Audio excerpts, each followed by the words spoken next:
Boa noite, graça e paz. Mais um dia que se finda, mais um dia de vitórias, mais um dia de luta, mas também de alegria, um dia de paz, independente das circunstâncias, nós podemos ter paz, porque nós temos um Deus que cuida de nós, um Deus que está conosco em todo o tempo, um Deus que é o nosso refúgio e a nossa fortaleza, um Deus que nunca nos abandona, como diz o versículo aqui, nunca te deixarei, jamais te abandonarei. Quem nos separará do amor de Cristo? Romanos 8:35. Quem nos separará? Ninguém pode nos separar do amor de Cristo, porque Deus é amor. Deus é amor e amou tanto o mundo que após o pecado do homem, Deus enviou seu Filho Jesus para salvar o homem. E a Bíblia diz que ele veio buscar o que estava perdido. Nós estávamos perdidos, eu e você estávamos perdidos em nossos delitos e pecados. Então Jesus veio. Ele veio porque ele amou primeiro, ele ama você, independente do que tem acontecido com você, independente do que você tem ouvido. Deus te ama, Jesus te ama e Ele está com as mãos estendidas para te abençoar.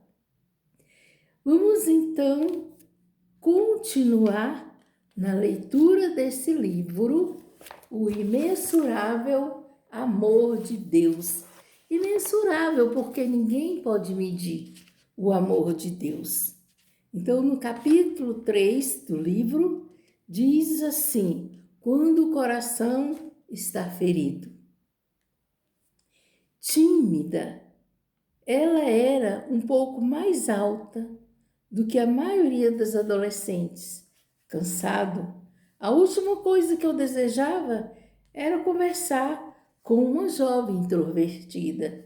Tinha acabado de encerrar uma palestra para um grupo numeroso de ouvintes na África do Sul, acerca do coração paterno de Deus.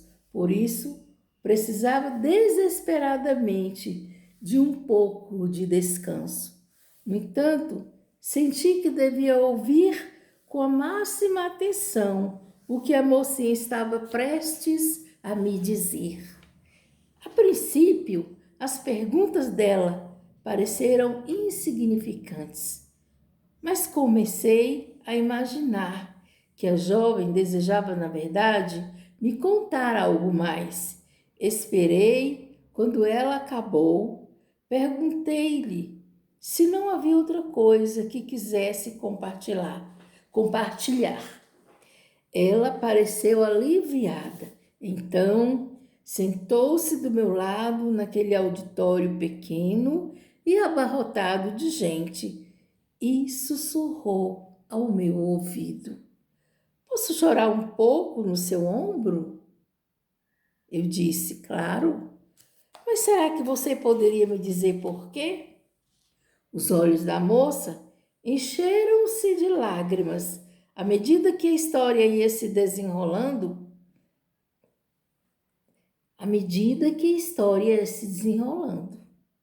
O pai morrera quando ela era bem pequena.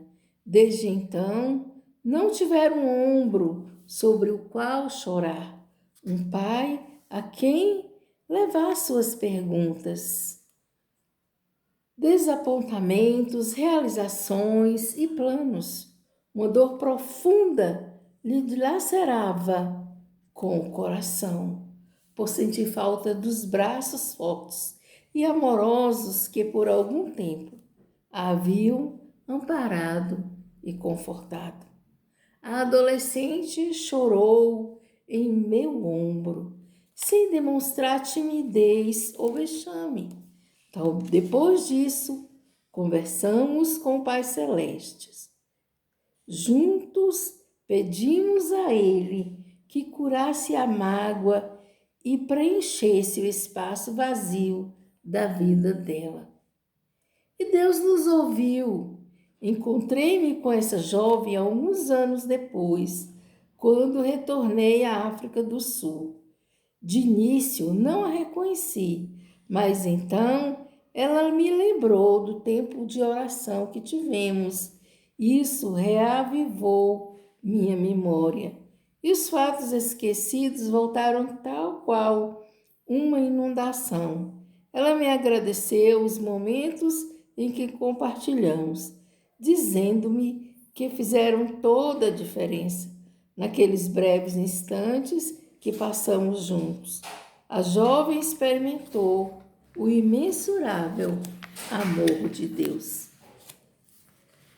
Essa moça sofrera um ferimento emocional profundo que a mantinha incapaz de desfrutar um relacionamento com o Pai Celeste. Este mundo está repleto de pessoas que carregam dores e mágoas como essas invisíveis, muitas das quais procedentes da infância e outras impostas pela pressão e por problemas da vida moderna. Deus, nosso Pai, deseja curar essas feridas para assegurar uma comunhão profunda, agradável e genuína com seus filhos. A Bíblia nos fala de modo especial da necessidade de curarmos as emoções feridas, mostrando essa cura como parte do processo de santificação. No livro de Isaías, o profeta nos aponta a época futura em que Deus enviará um Salvador que liberte as pessoas do pecado e do egoísmo. Isaías descreve esse Salvador como um homem de dores e experimentado no sofrimento. Isaías 53, 3. Este texto do Antigo Testamento prossegue dizendo que ele tomou sobre si as nossas enfermidades e sobre si levou as nossas doenças, e pelas suas feridas fomos curados. Esse processo de cura se aplica tanto à culpa de nosso egoísmo, quanto às suas consequências, às cicatrizes e ferimentos que ostentamos na personalidade e nas emoções. No capítulo 61 de Isaías, diz que esse Salvador virá para levar boas notícias aos pobres, para cuidar dos que estão com o coração quebrantado, para anunciar liberdade aos cativos e libertação das trevas aos prisioneiros, e dar a todos que choram o óleo de alegria. Versículo 3. Em Salmos 34, 18, Davi diz que o Senhor está perto dos que têm um coração quebrantado e salva os de espírito abatido. Em Salmos 147, 3, ele diz que Deus cura os de coração quebrantado e cuida das suas feridas. Isso são boas novas para o mundo ferido. A despeito de tudo que o Senhor nos oferece, muitos ainda o veem como um Deus sentado no céu, alheio à dor e à dura realidade deste mundo decaído. Porque ele nos criou e em seguida nos abandonou? Perguntam com amargura. Por que ele nos criou e em seguida nos abandonou? Deus, entretanto, não é a causa de nossos problemas, tampouco nos abandonou em nosso sofrimento. Ele veio morar conosco, tornou-se homem, suportou tudo que sofremos e mais ainda. Deus criou o ser humano, mas este o rejeitou. Enviou mensageiros e profetas para lembrar aos homens que ele é o Criador. Mas eles apedrejaram os profetas, mataram os mensageiros.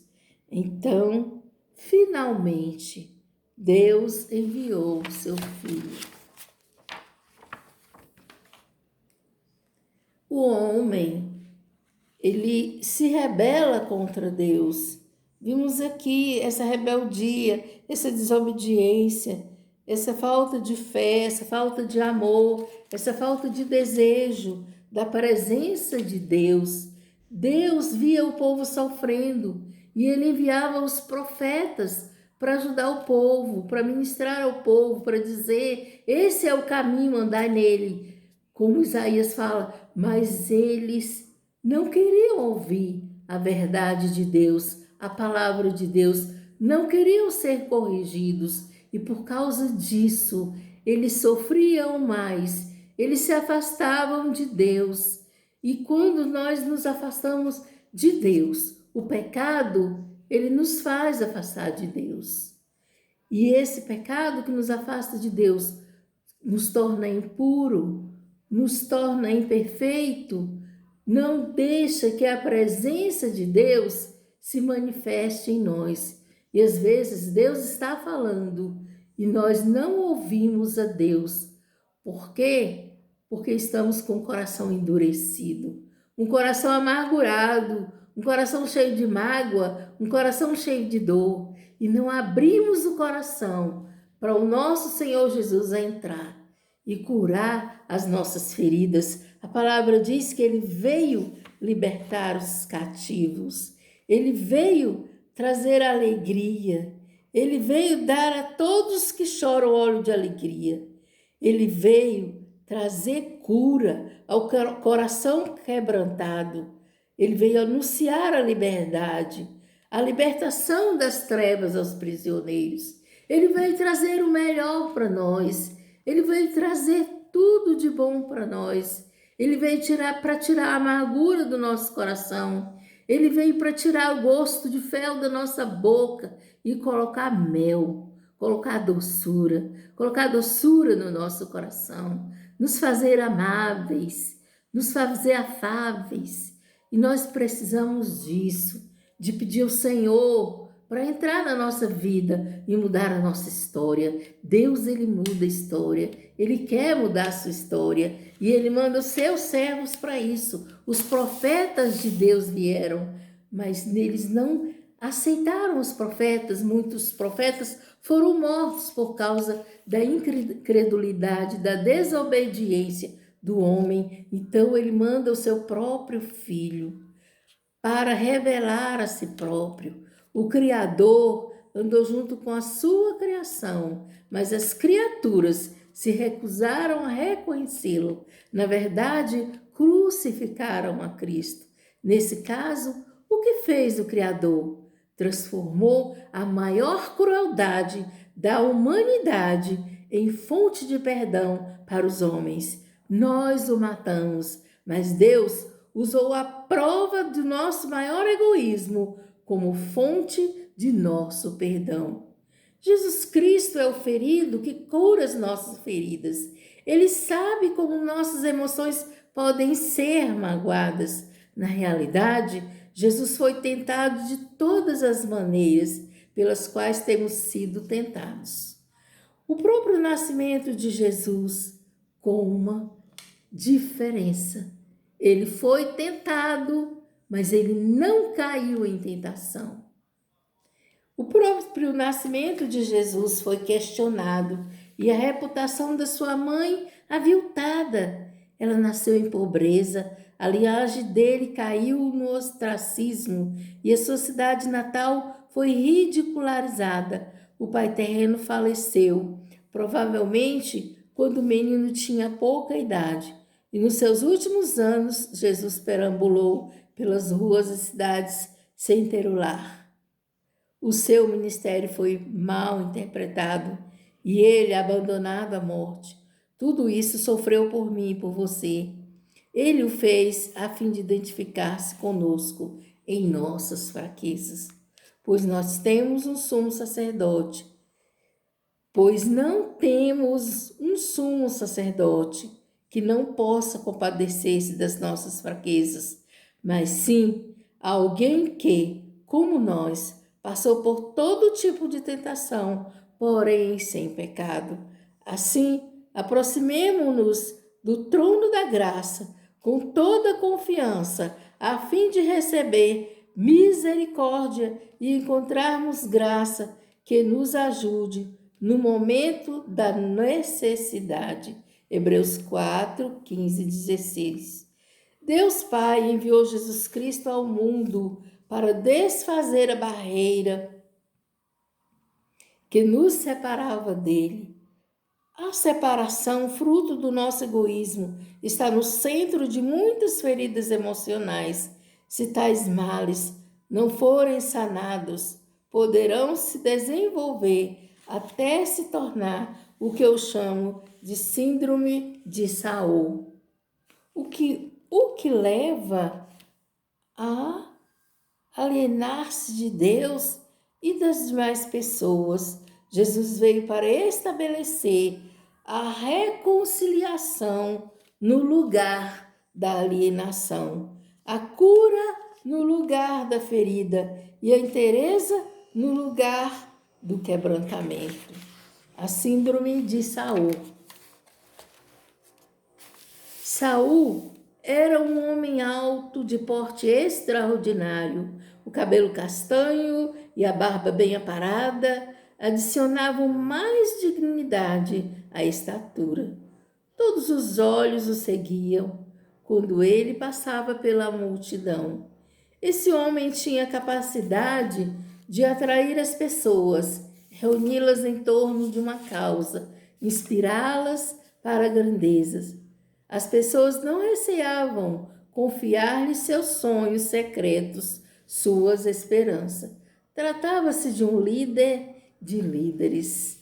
Pelo menos era o que todos pensavam. Todavia, aqueles ombros avantajados de um líder alto e de aparência magnífica escondiam um coração repleto de ciúme e medo. Tão profundas eram as inseguranças, tão incertos os alicerces da personalidade, que ele considerava todo indício de grandeza nas pessoas ao seu redor um sinal de grave ameaça à própria posição dele no país. A maior parte dos seus seguidores se achava tão encantada com a habilidade de Saul de mobilizar-se e comunicar-se que não percebia o desejo fanático do governante de exercer controle total. Alguns homens mais perspicazes, contudo, começaram a alimentar dúvidas.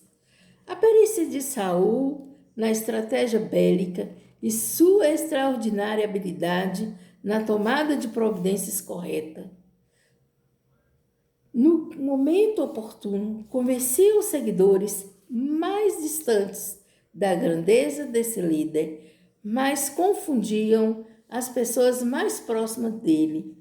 Ele deve ser ungido do Senhor. Eles pensavam, sempre parece estar certo. Não queriam admitir o óbvio. Saul violava princípios, não tinha espírito de serviço, não admitia a promoção de outras pessoas, era vítima de ira e impaciência. Tudo isso reunindo fatores que aparentemente o desqualificavam para exercer a função de rei.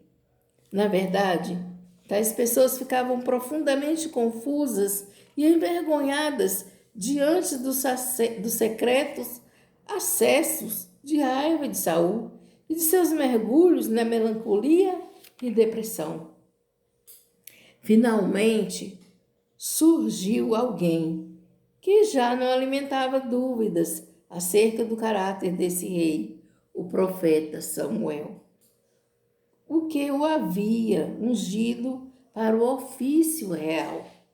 Em simples ato de obediência, o profeta derramara óleo sobre a cabeça do então jovem e orara por ele.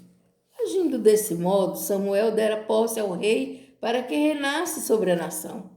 Diferentemente de muitos outros homens, o profeta não estava impressionado com o próprio poder.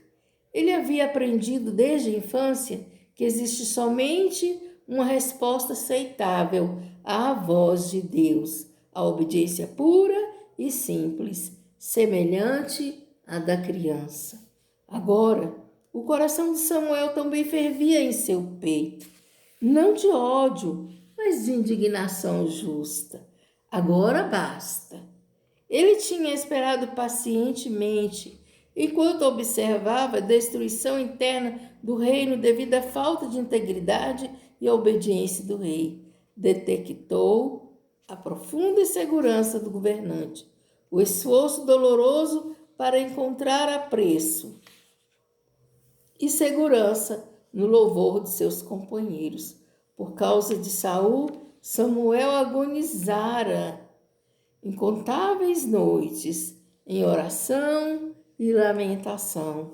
Havia jejuado muitos dias, pedindo a Deus que mudasse a atitude do rei e o ajudasse a encontrar segurança na aprovação do Senhor.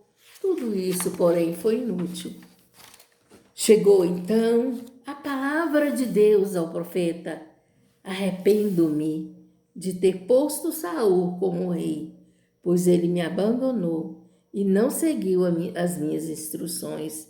1 Samuel 15, 11. Em breves instantes de terrível confronto, o desastre aconteceu. A autoridade do rei lhe foi arrancada. Ele permaneceu no cargo, mas isso não era garantia de autoridade. O poder algumas vezes advém da posição, mas a autoridade advém do caráter da obediência e da unção de Deus. Vamos falar novamente isso aqui, vamos ler de novo. O poder algumas vezes advém da posição, mas a autoridade advém do caráter, da obediência e da unção de Deus. Um estudo minucioso da vida de Saul revela um padrão determinado, um ciclo terrível e inconfundível de inferioridade e emoções feridas, a síndrome de Saul. Lemos em 1 Samuel 15:17 que Saul era pequeno aos seus próprios olhos. Não devemos confundir essa expressão com a verdadeira humildade, uma vez que se tais palavras Samuel tivesse esse significado, não haveria necessidade de afastar Saul do trono. O que o profeta estava dizendo é que, embora Saul se considerasse inferior e menosprezasse a si próprio, ainda assim continuava responsável por suas ações diante de Deus. Os sentimentos de inferioridade não são desculpas para a desobediência. No capítulo 15 de 1 Samuel, temos uma lista das características da personalidade de Saul: teimosia e independência. A rebeldia é como o pecado da feitiçaria e a arrogância como o mal da idolatria. Orgulho: Saul foi para o Carmelo, onde ergueu um monumento em sua própria honra. Medo do homem: pequei, temi ao povo e dei ouvidos à sua voz. Desobediência: porque você não desobedeceu ao Senhor? Obediência melhor: porque você não obedeceu ao Senhor? Obediência é melhor do que sacrifício. Versículo 19 e 22. Demonstrando de forma simples, a síndrome de Saul tem a seguinte aparência: desobediência, inferioridade, independência, orgulho, medo do homem. Um problema leva a outro. Se não tratarmos nossas feridas à maneira de Deus, elas nos conduzirão à independência de Deus, o que, por sua vez, gera o orgulho. O orgulho diz respeito muito mais ao que as pessoas pensam de nós do que aquilo que Deus pensa de nós. Isso nos leva a ter medo do homem. O temor do homem inevitavelmente conduz à desobediência. Podemos ainda fazer muita coisa por Deus, mas estaremos praticando uma religião de obras mortas. Que o Senhor nos livre de estarmos praticando uma religião e obras mortas. Que o Senhor nos livre disso. Que tudo que fizermos em nome de Jesus seja para a honra e glória do nosso Deus. Porque não adianta eu fazer algo somente para eu mostrar ao homem o que eu estou fazendo, sem o temor ao Senhor, sem o amor ao Senhor, sem o amor às pessoas.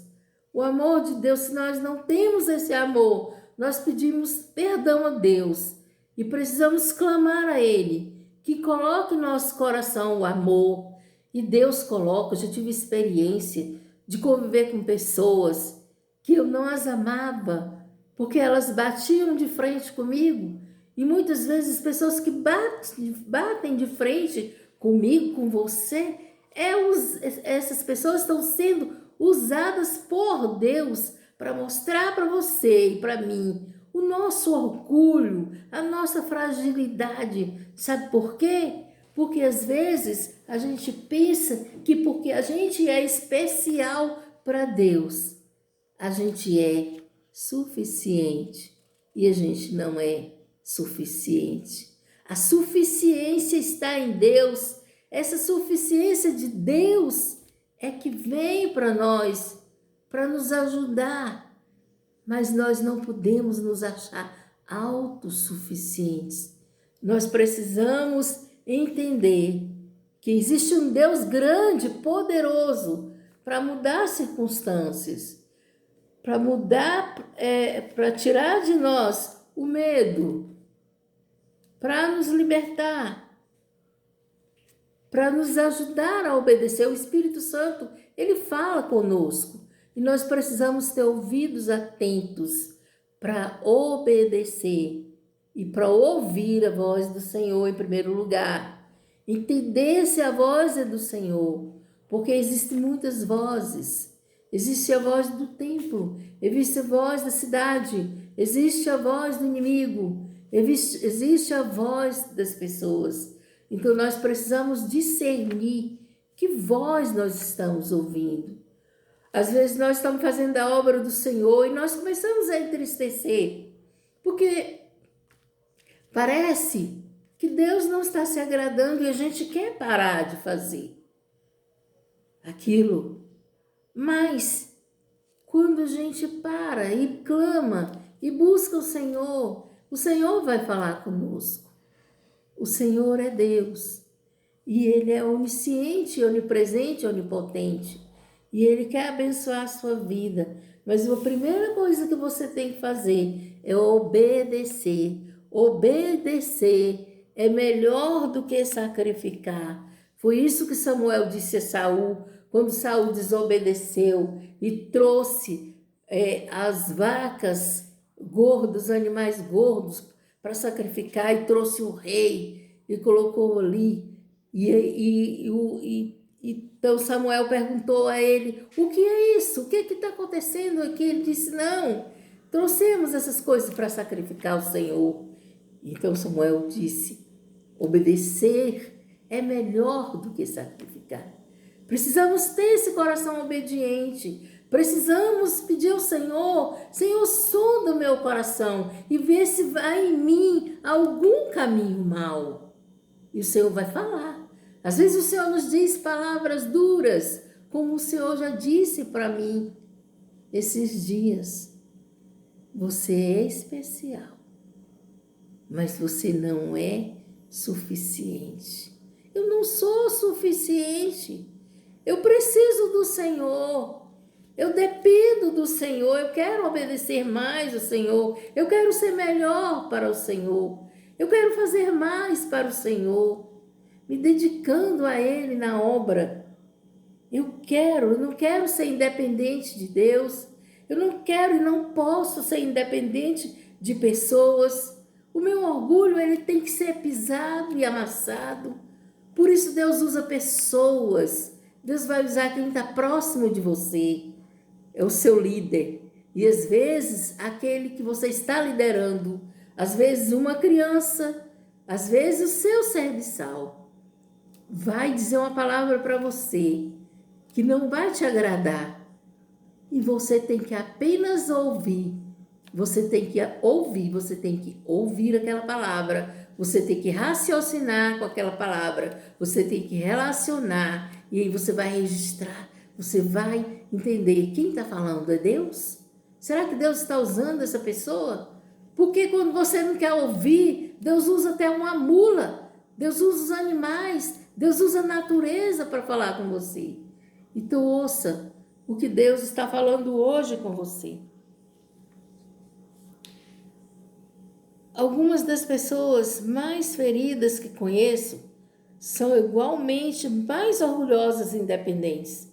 As mágoas emocionais nos tornam extremamente suscetíveis a essa síndrome viciosa contra a qual ninguém está imune. Para ajudar a identificar a síndrome de Saul, descrevo algumas características que, com frequência, aparecem em nossa vida cotidiana. Número 1. Afastamento ou isolamento. A síndrome de Saul nos instiga a afastar-nos de vez das demais pessoas. O afastamento pode tornar-se um meio de encobrir ou justificar nossa recusa em perdoar as pessoas que nos magoaram ou em nos comprometer com aqueles de quem discordamos. Possessividade é egoísta a mentalidade do tipo meu ministério, meu grupo, minha opinião, meu emprego, meu lugar na igreja, pois é derivada de uma atitude de independência.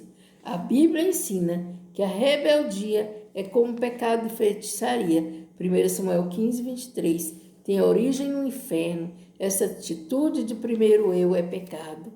Mentalidade de nós contra eles. Quando somos pegos pela síndrome de Saul, começamos a pensar da perspectiva de nós contra eles, aqueles com quem nós convivemos. Pensamento demonstra que não apenas em desacordo com outras pessoas, mas também as estamos julgando e criando facções na igreja. Manipulação. As pessoas orgulhosas, independentes, tentam de vez manipular os outros, recusando-se a cooperar, exigindo que se faça sua vontade, criticando maldosamente ou julgando sem parar o que os demais estão fazendo. Sem dúvida, espiritualizamos nossas razões e é esse o motivo pelo qual nossa manipulação pode ser mais perigosa. Então vamos parar aqui, porque já está muito grande o vídeo e nós leremos na próxima oportunidade. Amém? Que eu não sei se será na segunda-feira ou na terça-feira, porque eu preciso também colocar os vídeos do Ministério Infantil. Mas então nós vamos orar ao Senhor e pedir que esse imensurável amor de Deus venha sobre nós e transforme nossas vidas. Vamos abrir o nosso coração para o Senhor.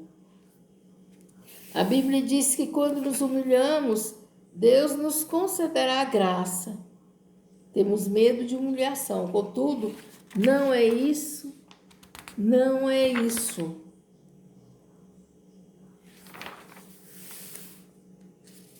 A verdadeira humildade está ligada à prontidão de sermos conhecidos pelo que somos realmente e de ficarmos ao lado de Deus na luta contra o nosso próprio pecado. Nós temos que colocar diante de Deus nossos pecados. Pecado é pecado, tem nome.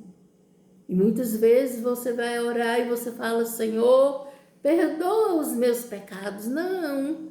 Você pode orar assim, se você estiver no meio da igreja, de outras pessoas, mas para você, quando você está só, você deve delegar o nome ao seu pecado.